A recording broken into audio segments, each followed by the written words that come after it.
एक बार फिर से बच्चों, मैं मुखातिब हूँ आपसे, डॉक्टर शफकत राना। हम पेपर फर्स्ट यानी बॉटनी के पेपर फर्स्ट एल्गी, लाइकेन और ब्रायोफाइट्स के ऊपर चर्चा कर रहे थे। आज का टॉपिक है हमारा जनरल कैरेक्टरिस्टिक्स ऑफ एल्गी, शैवालों के सामान्य लक्षण। देखिए, जैसा आप स्क्रीन पर देख पा रहे हैं, एल्गी यानी शैवाल शब्द की उत्पत्ति जो हुई है वो लैटिन भाषा के एल्गा से हुई है और इसका मतलब होता है सी वीड्स यानी समुद्री खरपतवार। आप जानते ही हैं वीड्स किनको कहते हैं, खरपतवार को, जो अनवांटेड प्लांट्स होते हैं जो कि अपने मुख्य पौधों के साथ उगाते हैं। तो वहां से इसकी उत्पत्ति हुई है। इस शब्द को सबसे पहली बार लीनियस ने 1753 में पेश किया गया था। और जहाँ तक इनको परिभाषित करने की बात है तो एल्गी यानी शैवाल पौधों का एक ऐसा हेटेरोजीनस यानी विषमांगी समूह है। देखिए, मैं इससे पहले कि आगे की चीज समझाऊं, आप यहीं पर ये शब्द सीख लें। हेटेरोजीनस यानी विषमांगी किसको कहते हैं हम?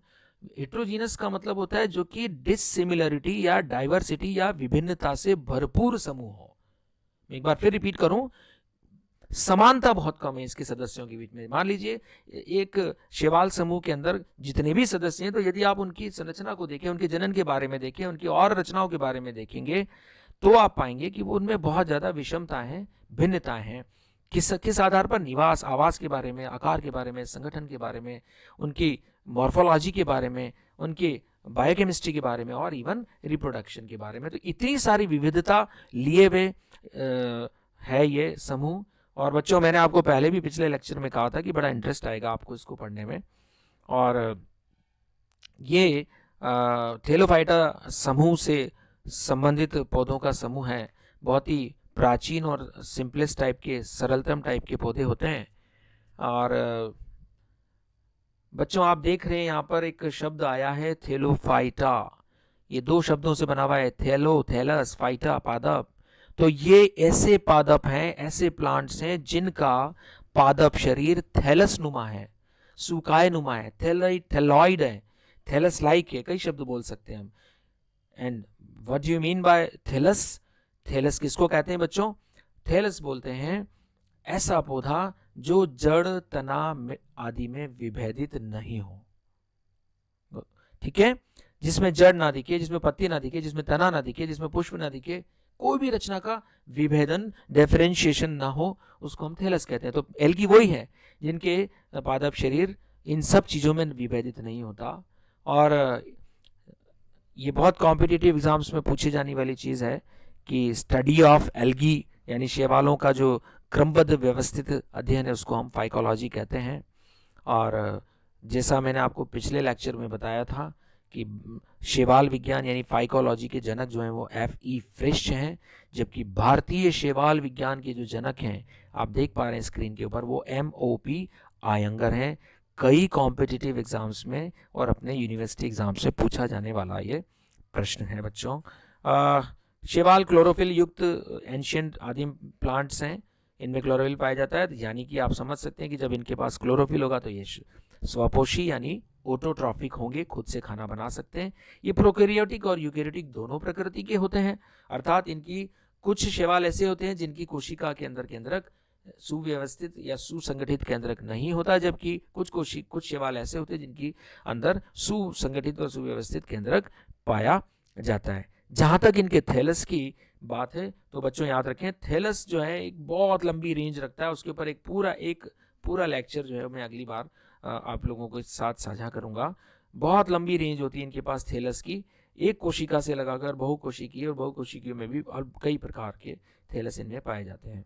जैसा अभी मैंने ऊपर बोला आपको, चूंकि ये क्लोरोफिल होते हैं, युक्त होते हैं, इसलिए ये स्वपोषी होते हैं, ऑटोफाइटिक होते हैं, और इसमें ये ब्रायोफाइटा के साथ समानता प्रदर्शित करते हैं। दो बातों में ये ब्रायोफाइट पादपों के साथ समानता प्रदर्शित करते हैं। एक तो इनका पादप शरीर थैलोइड होता है और दूसरा ये लोग खाना खुद बना सकते हैं। यद्यपि ब्रायोफाइटा और शैवालों में बहुत इंपॉर्टेंट पॉइंट है बच्चों, ये जो अंतर है अगली स्लाइड में आ रहे हैं वो हैं, जैसे जो जनन अंग होते हैं शैवालों में वो प्रायः एक कोशिकीय होते हैं, विशेषकर जो जो फीमेल रिप्रोडक्टिव ऑर्गन होते हैं, और यदि वो बहुकोशिकी होंगी तो उनके चारों तरफ कोई सुरक्षात्मक जैकेट नहीं पाया जाता है। यानी non jacketed sex organs algae की सबसे बड़ी पहचान है। अब यदि इसको ब्रायोफाइट से कंपेयर करेंगे तो ब्रायोफाइट्स के अंदर जो भी सेक्स ऑर्गन्स होते हैं they all are surrounded and protected by the sterile jackets. Then अगला पॉइंट जो शैवाल और ब्रायोफाइटों को एक दूसरे से पृथक करता है वो ये है कि शैवालों में भ्रूण का निर्माण नहीं होता, जबकि ब्रायोफाइट्स के अंदर जाइगोट के पश्चात भ्रूण का निर्माण होता है। इसीलिए ब्रायोफाइट्स भ्रूणोद्भिद भी कहलाता है, एम्ब्रियोफाइट्स भी कहलाता है, जबकि शैवालों को कभी भी एम्ब्रियोफाइट्स के अंदर नहीं रखा जाता है। परिभाषा की दृष्टि से देख लीजिए, एक एक वैज्ञानिक ने अपने अपने हिसाब से इसको परिभाषित करने का प्रयास किया है। फ्रिश ने इसको होलोफाइटिक जीवों के रूप में परिभाषित किया, यानी जो स्वपोषी पौधे होते हैं। और एक और बात उन्होंने अपनी परिभाषा में ऐड की कि इनमें आर्चीगोनिएट लक्षण, अर्थात इनके जो जननांग हैं वो आर्चीगोनिया यानी स्त्रीधानी का रूप धारण करने में असफल रहते हैं। जबकि स्मिथ ने इनको सरल पौधों के रूप में ऐसे सरल पौधों के रूप में परिभाषित किया जिनमें पोषण का एक ऑटोट्रॉफिक मोड होता है, अर्थात वो भी स्वपोषी मोड वाले पौधे होते हैं। आप देख पा रहे हैं कि फ्रिश और स्मिथ जो हैं उन लोगों ने इसको परिभाषा करते हुए पोषण को बहुत बड़ा आधार, न्यूट्रिशन को बहुत बड़ा बेसिस बनाया, जबकि चैपमैन ने इनको परिभाषित करने के लिए बताया कि ये स्थिर और बहते हुए पानी के किनारों में पाए जाने या पानी के अंदर पाए जाने वाले ऐसे पौधे हैं जो कि पौधों के साम्राज्य में सबसे सरल माने जाते हैं। जबकि प्रेस्कोट ने इनको उन क्लोरोफिल असर वाले जीवों के रूप में परिभाषित किया जो कि थैलॉइड नुमा होते हैं, अर्थात उनमें जड़, तना और पत्ती जैसे अंग नहीं पाए जाती है। भारतीय वैज्ञानिक RN सिंह ने इनको एक और ऐसे सरल पौधे के रूप में परिभाषित किया जो प्रकाश संश्लेषण के वर्ण क्रम को, अर्थात पिगमेंट्स को प्रदर्शित करते हैं। और बहुत इंपॉर्टेंट बात बताई उन्होंने कि प्रकाश संश्लेषण की क्रिया के दौरान वे ऑक्सीजन का विकास करते हैं। आइए अब हम लोग शैवालों के कुछ और लक्षणों के बारे में देख लें। बच्चों, ये जो आप स्लाइड देख पा रहे हैं यहाँ पर वॉलवॉक्स लिखा है, आप ये गोल गोल देख रहे हैं। बच्चों, कई एग्जाम्स में पूछा गया है इसके बारे में। इसको लुढ़कन शैवाल या रोलिंग एल्गी कहते हैं। ये नीचे जो आप देख रहे हैं ये क्लेमाइडोमोनास है, और ये जो आप नीचे देख रहे हैं ये जाल की तरह है, ये हाइड्रोडिक्टियन है। ये कुछ कॉमनली पाए जाने वाले ग्रीन एल्गी हरे शैवाल हैं। हम इनके शैवालों के सामान्य लक्षण को बात करें एक एक करके। देखिए, ये लोग स्वपोषी या थैलॉइड पादप शरीर वाले पौधे हैं। अब एक बहुत इंपॉर्टेंट आप जो यहाँ स्लाइड देख पा रहे हैं, चाय के पौधे पर, पत्तियों पर एक रोग उत्पन्न करता है पौधा, और वो शैवाल है, उसका नाम है सिफेलिरोस पैरासिटिका। ये वो एल्गी है बच्चों जो कि एल्गी है, जबकि हम कह रहे हैं कि एल्गी क्लोरोफिल युक्त स्वपोषी और थैलॉइड पादप है, अर्थात दुनिया की तमाम शैवाल एल्गी खुद से खाना बनाने में सक्षम होती है, लेकिन अकेला अपवाद ये है सिफेलिरोस पैरासिटिका, जो कि चाय की पत्ती पर लाल किट रोग उत्पन्न करता है, रेड रस्ट डिजीज करता है। सभी प्रकार के आवासों में पाए जाने वाले पौधे होते हैं, हालांकि अधिकांश सदस्य इनके जलीय होते हैं, जल में पाए जाते हैं। जैसा मैंने आपको बताया, इनकी पादप शरीर संरचना थैलॉइड होती है, सुकाय होती है, जड़, तना, पत्ती में विभाजित नहीं होती है, लेकिन वो एक कोशिका से लगाकर मजबूत बहुकोशिकीय संरचना वाले हो सकते हैं। और जहाँ तक बहुकोशिकीय जटिल थैलस की बात करें हम, तो इनमें वस्कुलर टिश्यूज नहीं पाए जाते, अर्थात जाइलम और फ्लोएम का अभाव होता है, इसीलिए इनको एट्रिकियोफाइट्स में रखा जाता है। मैं फिर रिमाइंड कर रहा हूं बच्चों, इनको एम्ब्रियोफाइटा में भी नहीं रखा जाता है, क्योंकि इनके जनन काल में कभी भी भ्रूण का विकास नहीं होता। उसी प्रकार से इनको एट्रिकियोफाइट असंवहनी पादपों में रखा जाता है, क्योंकि इनके पास जाइलम फ्लोएम का अभाव होता है। इनकी कोशिका भित्ति में सेलुलोज पाया जाता है, कुछ में म्यूकोपेप्टाइड्स भी पाए जाते हैं। संचित खाद्य पदार्थ जैसा कि आप देख रहे हैं, स्टार्च भी हो सकता है, ऑयल भी हो सकता है, और फैट भी हो सकते हैं। जनन ये 3 प्रकार से करते हैं: कायिक जनन, अलैंगिक जनन और लैंगिक जनन। और अलैंगिक जनन जो है वो कई प्रकार के बीजाणुओं द्वारा ये करते हैं, जैसा आप स्क्रीन पे देख पा रहे हैं। चल बीजाणु भी कर सकते हैं, अचल बीजाणु भी बनाते हैं, इकाइनिड्स भी बनाते हैं, हिप्नो बीजाणु बनाते हैं। इन सब की डिटेल्स हम लोग जब एक एक मेंबर्स या सदस्यों को पढ़ेंगे तब आपको और समझा दिया जाएगा। फिर भी अभी कुछ स्लाइड्स में हम आपको आगे बताते हैं ये विभिन्न प्रकार के बीजाणु बनाने की इनकी अद्भुत क्षमता होती है। अब आप ये देख पा रहे हैं ये सारे के सारे चल बीजाणुओं के डायग्राम्स या युग्मकों के डायग्राम दिख रहे हैं जिनके पास कशाभ है वो चल एनिमल लाइक और मोटाइल होते हैं, ठीक है। और जो ना कशाभहीन वो अचल बीजाणु, और यदि मोटी भित्ति वाले हो जाए तो हिप्नो बीजाणु, और पूरी कोशिका के बाहर मोटी भित्ति हो जाए तो एकाइनिड्स कहते हैं उनको। मैंने कहा आपको अगली क्लास में अगले लेक्चर में इनके बारे में डिटेल और बता देंगे। जनन प्राय जो है जननांग जो होते हैं इनके प्राय एक कोशिकी होते हैं, और यदि बहुकोशिकीय होते हैं तो उनकी चारों तरफ कोई सुरक्षा जैकेट नहीं होता। नॉन जैकेटेड सेक्स ऑर्गन्स इनकी बहुत बड़ी प्रॉपर्टी या लक्षण होता है।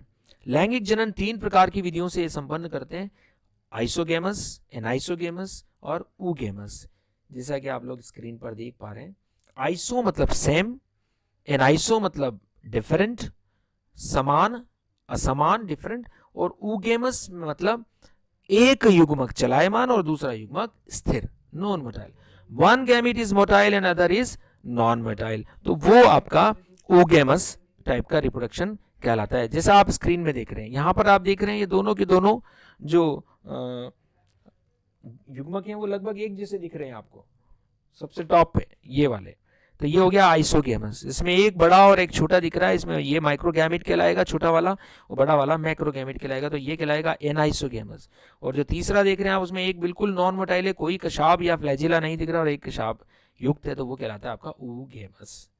ये 3 प्रकार से ये लोग लैंगिक जनन प्रदर्शित करते हैं। जब लैंगिक जनन में लैंगिक जो युग्मकों का फ्यूजन होता है, संयोजन होता है, तो एक द्विगुणित युग्मनज का निर्माण होता है, और ये जो युग्मनज होता है वो अर्धसूत्री विभाजन करके सीधा ही नए थैलस का निर्माण कर देता है, भ्रूण का निर्माण नहीं होता। यही कारण है कि इनको नॉन एम्ब्रियोनिक प्लांट्स या अभ्रूणोद्भिद पादप कहा जाता है।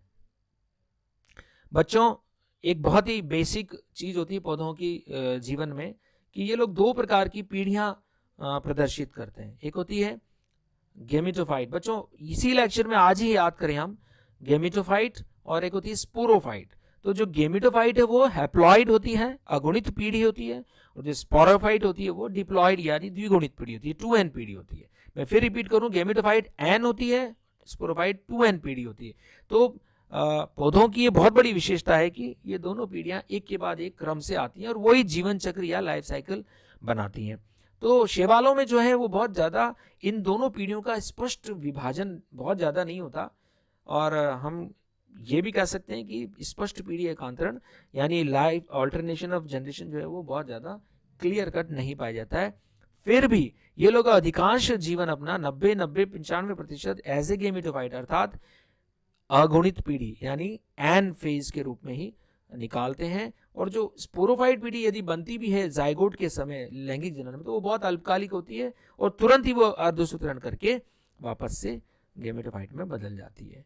तो हम कह सकते हैं कि इनका जो लाइफ साइकिल है वो किस प्रकार का है, हैप्लॉन्टिक है, यानी कि अगुणित प्रकार का है। जैसा मैंने आपको अभी ऊपर बताया, गेमेटोफाइट बच्चों याद रख लें इसको, गेमेटोफाइट बोलते हैं पौधे की अगुणित अवस्था को एन को, और स्पोरोफाइट बोलते हैं पौधों की द्विगुणित अवस्था को। तो बच्चों इस आधार पर हम कह सकते हैं कि चूंकि द्विगुणित पीढ़ी अर्थात स्पोरोफाइट पीढ़ी इनके यहाँ तो बनती नहीं है, और बनती तो बहुत अल्पकालिक होती है, बहुत शॉर्ट लिव्ड होती है। तो डोमिनेटिंग फेज हो गया इनका गेमेटोफाइट, इसीलिए इनका जो जीवन चक्र है वो हैप्लोबायंटिक या हैप्लॉन्टिक प्रकार का होता है। तो ये कुछ मोटे से लक्षण थे बच्चों जो कि शैवालों से संबंधित हैं। मैं समझता हूँ आपको अधिकांश ये 13 लक्षण जो मैंने आपके साथ शेयर किए हैं सभी किताबों में ये आपको अवेलेबल हैं, आप देख लीजिएगा, पढ़ लीजिएगा, और मेरे इस वीडियो को आप ज़रूर देखें। और बच्चों पहला काम है कि आप इस वीडियो को सब्सक्राइब भी करें, और यदि कोई क्वेरी है, कोई क्वेश्चन है, तो अपने व्हाट्सएप ग्रुप में इससे संबंधित आप कोई भी प्रश्न पूछ सकते हैं। Thank you so much.